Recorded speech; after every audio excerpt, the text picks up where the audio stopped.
कहता हूँ कि कल गाड़ी के बारे में बात हुई और अशोक जी और नरेंद्र जी कह रहे थे कि फायर ब्रिगेड की गाड़ी स्टेशन के लिए बात करनी है। तो मैंने ये बात हमारे जो श्री शर्मा जी इन्वेस्टर उनसे भी मैंने बात करी थी। उन्होंने बोला ठीक है महाजी, हमारा पहाड़ी जिला है, सेंटर में एक प्रॉपर स्टेशन होना चाहिए कि वो आए दिन पहाड़ी एरिया। कल ही उन्होंने बोला आप थोड़ा सा अरेंजमेंट करो, मैं कल ही आपको गाड़ी देता हूँ। मैं डी साहब का बड़ा बड़ा धन्यवाद करता हूँ, एनएचपीसी का भी करता हूँ।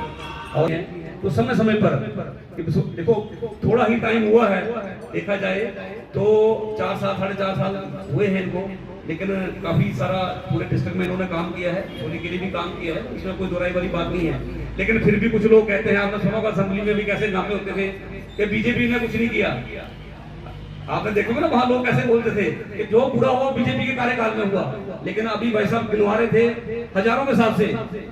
आज जीजेएम की बात करो तो एक पंचायत को कितने कितने पैसे मिले हैं, करोड़ों के हिसाब से पैसे मिले हैं, लोगों को कितनी सुविधाएं मिली है। पहले कांग्रेस के टाइम में किसी को मकान नहीं मिलते तो कैसे मिलते थे, तो एक आध शेड किसी को मिल गया। अब पीएमएमवाई में तो 100-300 घर एक पंचायत में बन रहे हैं, लेकिन जिन्होंने हरी एनके लगा रखी है ना, उनको थोड़ी दिखेंगे बीजेपी के काम।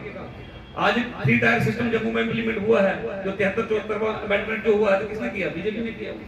आज हमारे डीडीसी बने, डीडीसी चेयरमैन बने, हमारे लोग अपने पंच बने, सरपंच बने, वो सशक्त हुए हैं, हजारों काम करवाए हैं अपने पंचायत में, अपने ब्लॉक में, अपने क्षेत्र में, कॉन्स्टिट्यूंसी में, डिस्ट्रिक्ट में।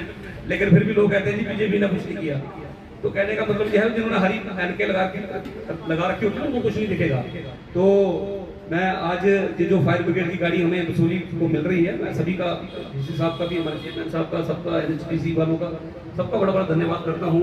और एक ये मतलब बहुत ही पुरानी लोगों की मांग है, जो आज मांग पूरी होने जा रही है। भगवान ना करे कोई इस प्रकार का हादसा हो, लेकिन कहीं भी अगर कोई ऐसी बात होती है तो इसकी बड़ी सुविधा रहेगी। और इसी साहब एक थोड़ी सी बात आपके संज्ञान में और मैं डालूंगा करके मेरी इनके साथ चर्चा हो रही थी। तो 83 लाख का हमारा एक हट ब्राह्मण और मास्का में ट्रांसफार्मर एसटी वगैरह तारें वगैरह लगानी थी, तो बहुत दिनों से वो पीडीडी वाले उसको लटका रहे थे काम को। तो डीसी साहब का अकाउंट सीएसआर रजिस्ट्रेशन है, तो मैं कल इनसे रिक्वेस्ट करी कि आप वो पेमेंट मंगा के दे के वो हमारा वो वाला काम हो जाएगा। तो डीसी साहब ने एडिशनल 2-3 चीजें और भी हमने डिस्कस करके वो करी उसमें ऐड, जैसे एसडीआरएफ का जो यहाँ पे ऑफिस बने, उसके बाद में स्कूलों जो अपने 2-3 स्कूलों की बात करी, जो अपने आंगनबाड़ी स्कूल हैं वो अच्छे एक मॉडर्न स्कूल बने, या एक खड्डी में प्ले ग्राउंड था उसके लिए।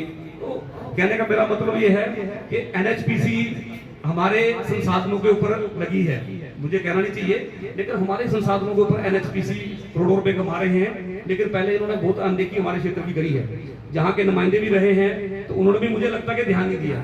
ध्यान देना चाहिए, हमारा हक है, हमें मिलना चाहिए।